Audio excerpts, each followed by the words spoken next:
Hello class, my name is Miss Brown and I'm going to be showing you how to find your heritage based off of your last name and some of your family tree on Ancestry.com and how to then put that into a Google slide presentation. So since my last name is Brown, I'm going to put in Brown here on Ancestry.com. I just Googled it, super easy to find. You go search.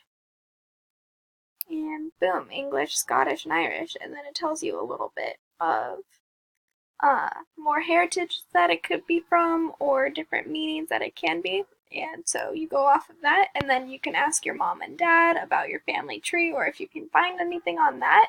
And as far as you can go on your family tree, and if you want to, you can always sign up for Ancestry. There's a free trial that you can do, but it's not needed for this assignment. So you're going to do your family tree and you're going to try to find your heritage or one that you most resonate with. And I most resonate with English because both sides of my family are English.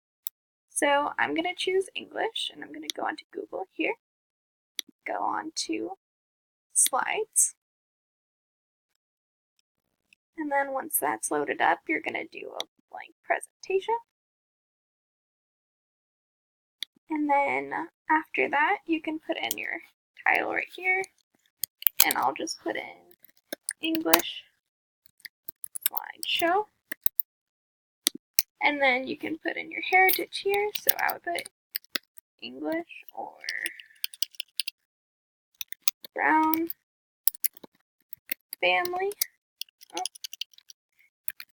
Family line. Anything along those lines. And then make sure to put your name on it right here.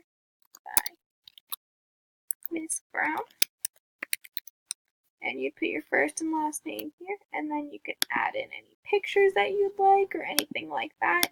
And make sure to tell me where and when they emigrated from. Did they go to Ellis Island? What year did they come to the States? All of that good stuff.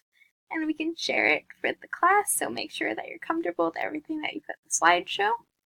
And we can see all the similarities and differences we have with each other and how diverse this classroom is. Thanks, guys.